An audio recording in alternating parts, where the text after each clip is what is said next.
like a Band-Aid, you know? Do you take it off slowly, you know, inch by inch, millimeter by millimeter, or do you just rip the thing off? And I think this week we didn't rip the Band-Aid completely off, but we ripped it like halfway off.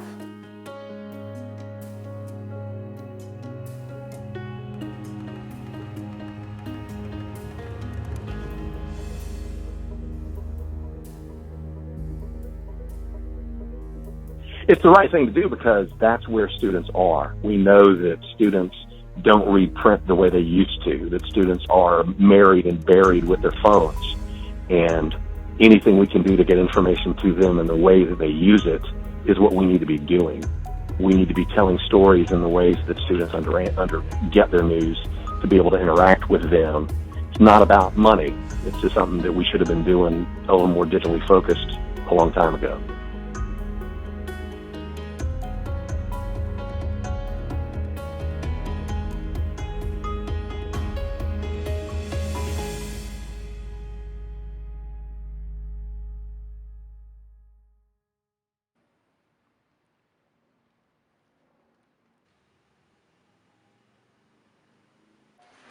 We will obviously be continuing with all the President's Men, but some big news in campus journalism today. Don't know if any of you were paying attention, but this is a journalism class, so we'll at least discuss it. So if you're not in the news, the CW announced today, this letter from the editor, announcing a few notable things. The first is that the newspaper is kind of reorganizing into sort of a media enterprise, not necessarily connected directly to a newspaper anymore. It's officially a news magazine, if you've noticed. And they're switching to printing twice a week, Mondays and Thursdays, I believe. If we're going online, then the Crimson White has to compete with literally every other possible news source all across the entire internet. And why would we go to the Crimson White when we could go to like all these much more reputable, much more like large scale news sources, or just watch YouTube like Capitals? If it's not being covered by other newspapers, it's almost like it's not really a big enough story that I want to take the time to read it. Like I'd rather be focusing on things that are happening nationally or worldwide across the country, something like that. Like a lot of the stories that I feel like the Crimson White are publishing aren't stories that are significant or impactful to me when I have limited time to view the news on a daily basis. Basically, what they told me was, we want to make every story important. And we're not going to try to cut corners and say, hey, this isn't important, because pretty much is. Like, it might not be important to some of y'all, but like, it's important. Anything else?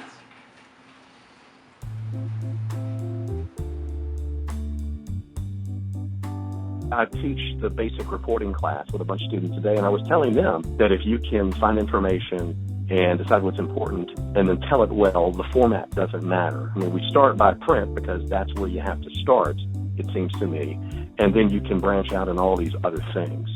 And so we have to teach our students all of these things, and the Crimson White is now much more open and available and ready for all of these other things that are done in the digital world that our students expect.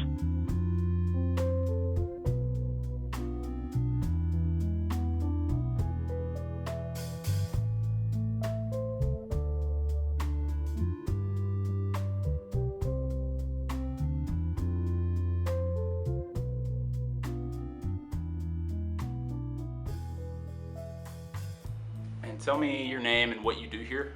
I'm Sean Landry. I'm the editor-in-chief of the Crimson White. Why do you think that this was the right time to make this change at the CW? I think that we collectively realized, myself, my staff, the media planning board, that there wasn't a whole lot of sense in holding on to the way that we were doing business and a way of absorbing news that isn't as relevant now as it used to be. And by committing to 4 pages or 4 print editions a week, we were sort of hamstringing ourselves in terms of digital news, which is probably where we need to meet our audience. So since you posted your letter, yes, what has the feedback been like, largely? Largely positive. There has been the occasional message of whether it's an alum or somebody who doesn't really know the situation of sadness that the print product is going away, or maybe thinking that we're in some kind of trouble as an organization, which is the opposite of true. But most of the reception that I've gotten has been positive. Campus media has to serve two distinct jobs. The first, informing, encouraging, debate, serving the campus community. And second, and probably primarily, serving as a teaching facility, a teaching ground for new students, new journalists. I think with this change, they will be better positioned to function in 21st century journalism. So, at least going forward, I think it's on better footing. But as being a guy who saw sun up and sundown in that old newsroom, it's hard letting go of that print product. It really is. But it's time. It made me nostalgic. It's a little sad. And, I think about my days at the Crimson White and how much fun I had. But in the general sense, I think it's a great thing. And I think that it's a great way to move forward. We're definitely in the digital age. And they're still going to have some print, and so it's not completely gone, and we'll still have that little bit to hold on to for probably a little while longer until that goes away. But, I think this is a great move, and it's a way to move forward. It's not just, a way to, conserve, paper and all that stuff, and that in itself is a great reason. But there's so much more flexibility you can have in digital media. There's so much more you can do. There's so much more doors that are open to you in the way that you can deliver your content. And so I was excited about it.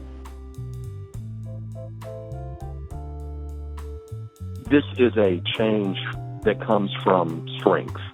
It's not because the paper is losing money and worried about the future.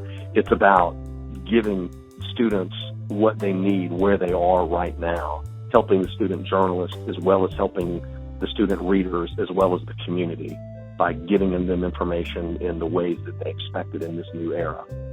There's a really nice lady in an office I used to be in that would go around each morning, and she'd put a Crimson White on everybody's desk.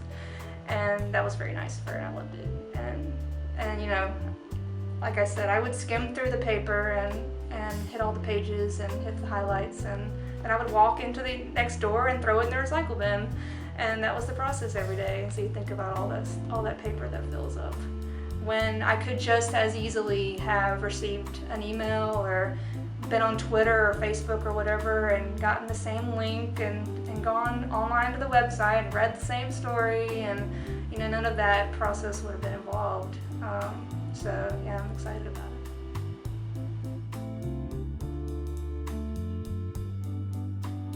I think when you talk about the quality and integrity of journalism, what you're really talking about is the quality and integrity of journalists. And so if we continue to ingrain a commitment to high quality in our employees and a commitment to the kind of journalism that we've always done, then it's not really something I'm concerned about.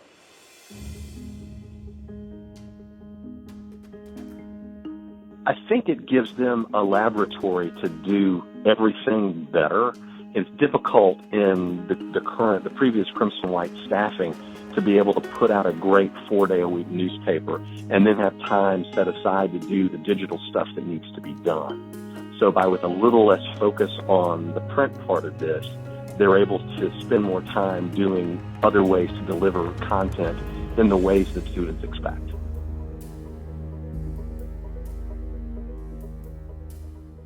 I can't say where it is right now, but there's somewhere in stuff at my parents' house or somewhere a photo negative proof from the printing process that I got from the Tuscaloosa News when I had to proof CW pages, and it was one of the first times I had to go down there and correct some minor silly thing, but I took that page proof with me, and I always thought it was the coolest thing because this is like a physical remnant of that one night we spent in the CW putting together whatever paper that was, and it was a real experience.